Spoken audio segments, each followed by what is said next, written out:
Good day, everyone. I'm Dr. Ayla Esmergen de Torres, and we will discuss about bias and confounders. At the end of the session, you should be able to first define internal and external validity. Second, to differentiate random errors and systematic errors or bias, as well as explain how they affect the research validity. Third, to describe different sources and types of systematic errors or bias and ways to control them. And lastly, to explain how confounding variables influence the results of a study. Let us first define what is internal validity. Internal validity refers to a degree to which a study establishes the cause and effect relationship between the treatment and the observed time. Conversely, it refers to the degree to which the absence of a relationship implies the absence of the cause. In a study that lacks internal validity, the results are probably attributable to a cause other than the treatment. Internal validity is important because, once established, it makes it possible to eliminate alternative explanation for a finding. If we implement the smoking cessation program, internal validity ensures that any improvement in the subjects is due to the treatment administered and not something else. On the other hand, external validity is the extent to which you can generalize the findings to different groups of people, situations, and measures. It is the degree to which inferences and findings from a sample can be extended to the target population. This is important because if external validity is established, it means that the findings can be generalized to other similar individuals or populations. Internal validity of an epidemiological study can be affected by random error and systematic error or bias. So let's now differentiate the two. Random error is a measurement error that fluctuates due to unpredictability or uncertainty inherent in measuring process. Random error isn't necessarily a mistake, but rather a natural part of measurement. There is always some variability in measurements even when you measure the same thing repeatedly. Because of the fluctuations in the environment, the instrument, or your own interpretations. Like in the first figure, some may measure it as 25, some will be 26. It is important to take note that random errors can be minimized by increasing the sample size. Systematic error or bias results from persistent issue and it leads to consistent error in measurements. So it is the proportional difference between the observed and true values of something. The figure on the right shows a systematic error due to instrumental factor. It can be noted that due to the imperfection of the measurement structure, it can cause false result in the study.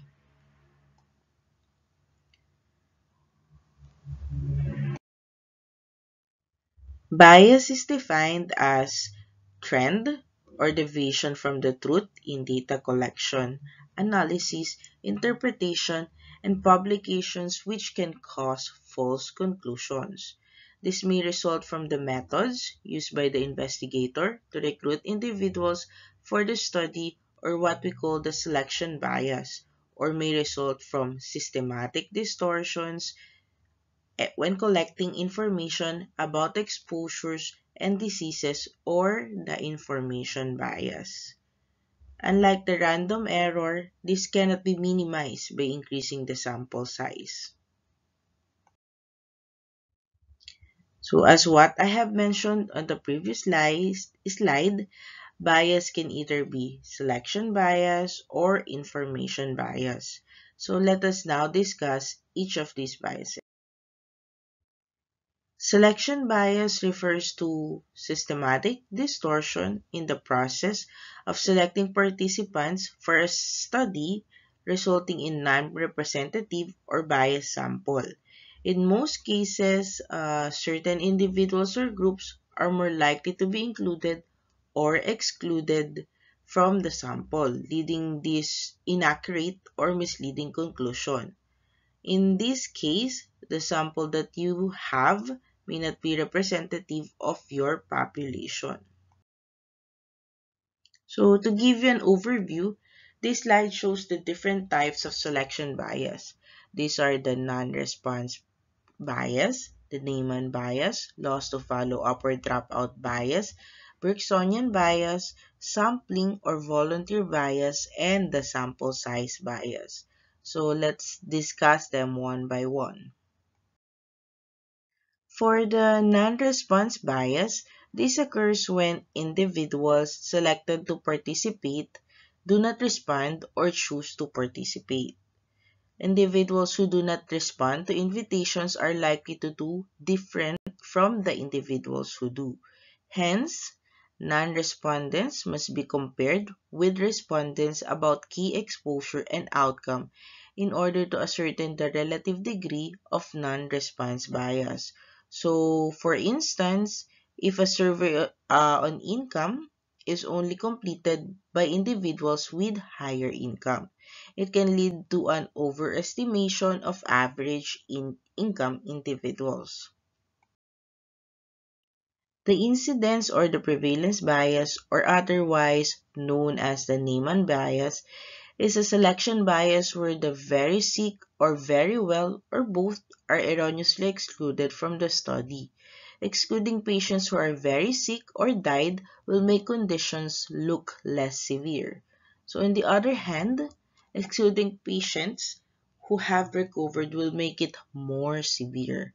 For example, a study of patients hospitalized for the flu will miss those patients who have died and those who have been discharged after recovery, skewing the results towards individuals who are average. So the next type of selection bias is the loss to follow-up or dropout bias. This is associated with cohort studies that can introduce bias if the individual lost to follow-up differ with respect to the exposure and outcome from those persons who remain in the study. This can either be random or systematic or the attrition.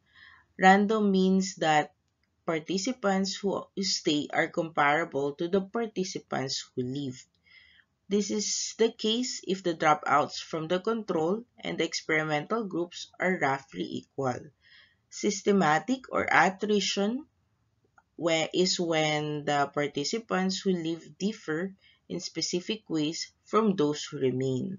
So, true relationship between exposure and disease will only be distorted if the losses during follow-up or the selective or the non-random with respect to both exposure and outcome.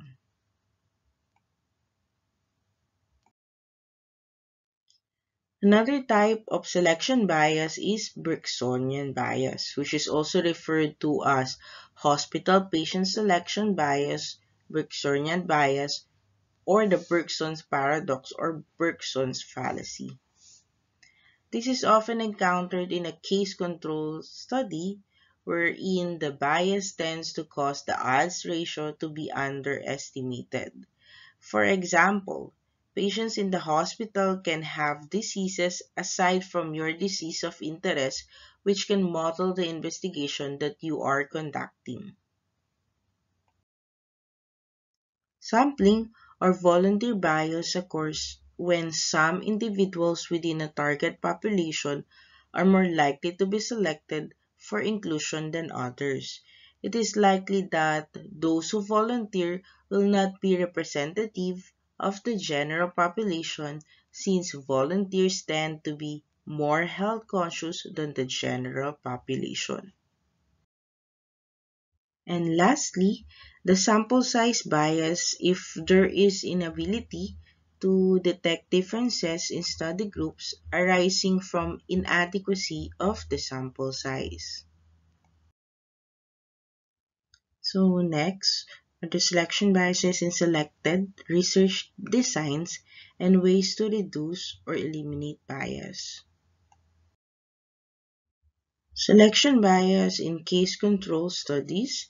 So in case control studies, controls are used to provide an estimate for the exposure rate in the population. Control should be drawn from the same population as the cases, so they are representatives of the population which produce the cases. Therefore, selection bias may occur when those individuals selected as controls are unrepresentative of the population that produced the cases. So to minimize that, it is suggested to do population-based case control studies like neighborhood rather than hospitals, and control should come from more than one source. Selection bias can also happen in cohort studies.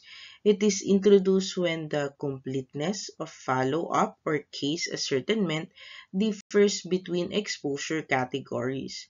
To minimize the bias, high level of follow-up should be ensured throughout the study in both groups. So the healthy worker effect is specific to occupational cohort study where investigators seek to compare disease rates amongst individuals from an occupational group with individuals in an external standard population. For example, in a healthy of workers study in a workplace exposed to some occupational exposure comparing to health of the general population, so working individuals are likely to be healthier than general population that includes unemployed people. This is the healthy worker effect, probably because of the periodic health examination or more means to afford health care. Mortality or morbidity rates in the occupational group cohort may be lower than the population. So to minimize these, investigators should choose workers with different jobs performed at different locations within a single facility or choose an external population of employed individuals. Clinical trials can also have selection bias.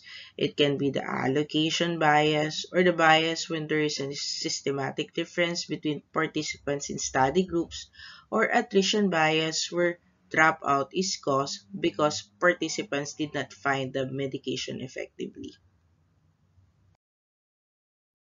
So to minimize this, a good follow-up is warranted and always compute for the intention to treat analysis.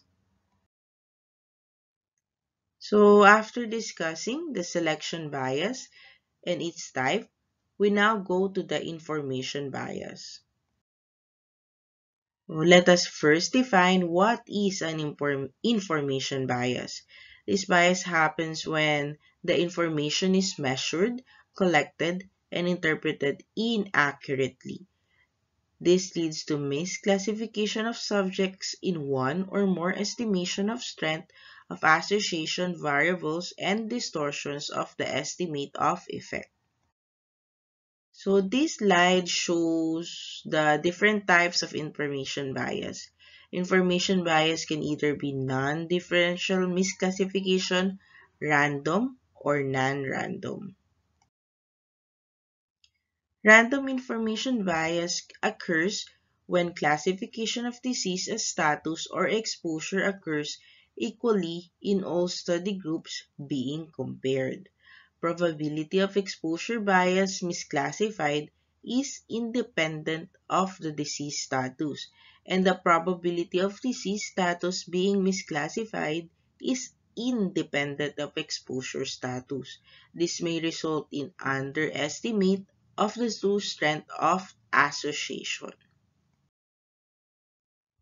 Non-random, on the other hand, occurs when the proportion of subjects misclassified differ between study groups. So that is the probability of exposure being misclassified is dependent on disease status, or the probability of disease status being misclassified is dependent on the exposure status.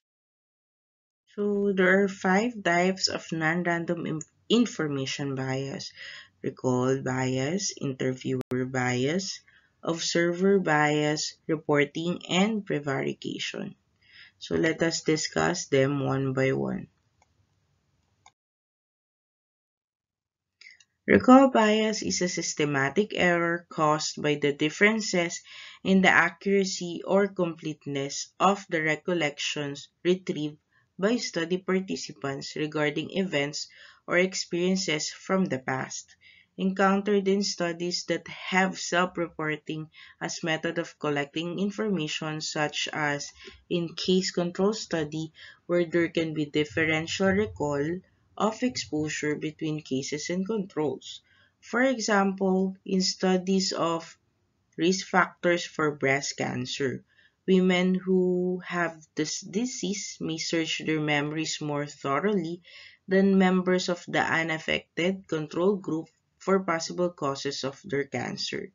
So those in the case group, those with breast cancer, may be able to recall a greater number of potential risk factors they have had been exposed to than those in the control group or the women unaffected by the breast cancer.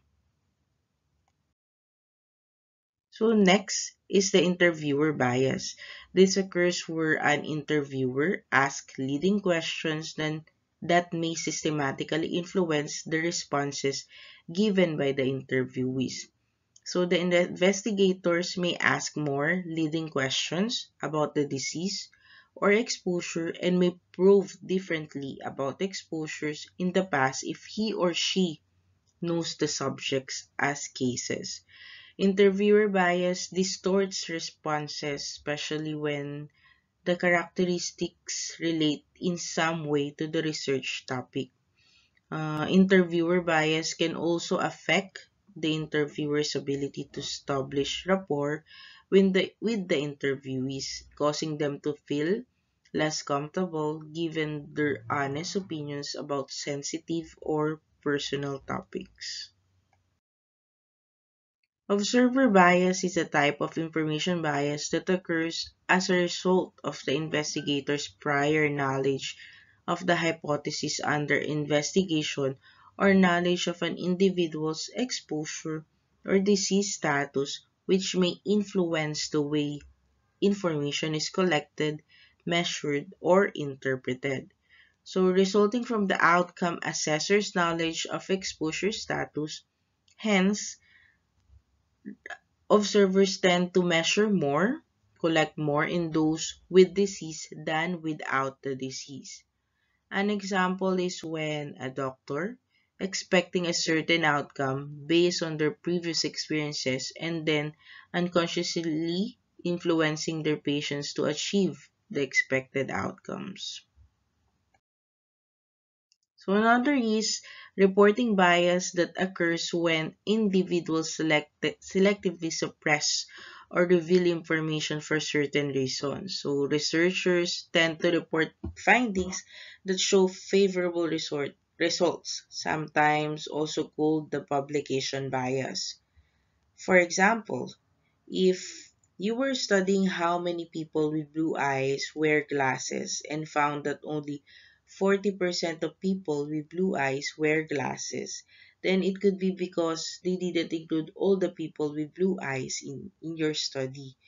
It could also be because there are other factors at play that make fewer people with blue eyes wear glasses, such as those who don't wear glasses may not feel like wearing them. Prevarication bias occurs when a subject over or underestimates occur because of knowledge of the kind of treatment they have received.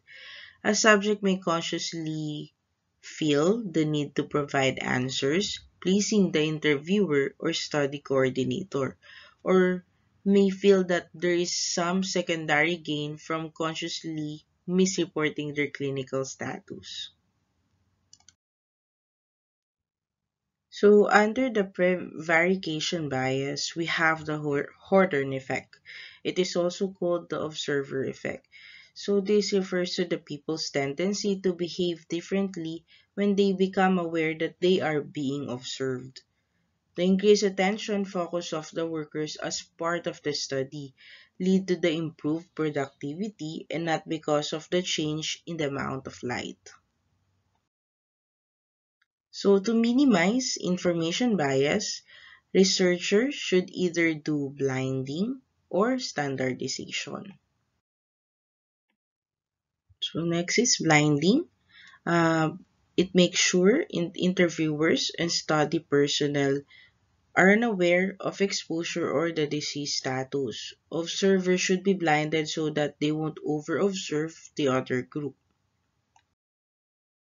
Standardization, on the other hand, makes sure sources and methods of data collection are similar for all study groups.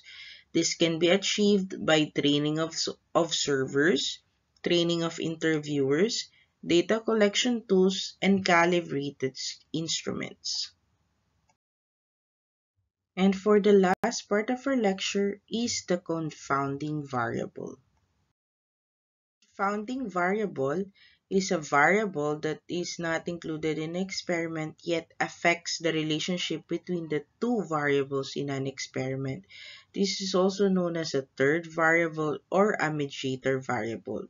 For example, the figure on the right, suppose a researcher collects data on ice cream sales and shark attacks and finds that the two variables are highly correlated. This means that increased ice cream sales cause more shark attacks? That's unlikely, so the more likely cause is the confounding variable, the temperature. When it is warmer outside, more people buy ice cream and more people go in the ocean. So, what are the characteristics of a confounding variable? First, it should not be the independent nor dependent variable on the study. Second, the variable should be associated with both the dependent and independent variables. Third, it is not an intermediate step in the causal path between exposure and disease. And lastly, it should be regarded as a risk factor for disease outcome. So, what are the effects of having a confounding variable? First, confounding variables can make it seem that cause and effect relationships exist when they don't. In our previous example, the confounding variable of temperature made it seem like there is an existed cause and effect relationship between ice cream sales and shark attacks. However, we know that the ice cream sales don't cause shark attacks. The confounding variables of temperature just made it seem this way. And second, confounding variables can mask the true cause and effect relationship between variables. Suppose we're studying the ability of exercise to reduce blood pressure. So, one potential confounding variable is starting weight, which is correlated with exercise and has a direct causal effect on blood pressure. While increased exercise may lead to reduced blood pressure, an individual's starting weight also has a big impact on the relationship between these two variables. So there are three ways to control the confounding variables. You have the restriction or stratification, randomization, and matching. For the restriction or stratification, limit participation in the study to individuals who are similar in relation to the confounder. The disadvantage of this is it will be difficult to generalize the results to wider population if the study group is homogeneous. For example, the study on the right wanted to know if coffee drinking is a risk factor for having cardiovascular disease. The confounding variable here is smoking.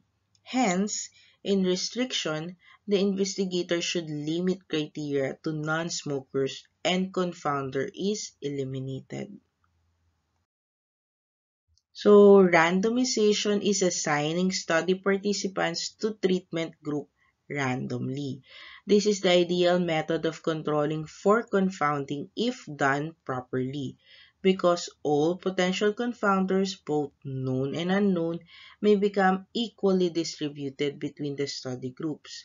By doing this, the investigators increase the chances that the two groups will have roughly similar characteristics, which means that any difference we observe between the two groups can be attributed to the treatment. Lastly, matching. This involves selecting controls so that the distribution of potential confounders is as similar as possible to the amongst the cases.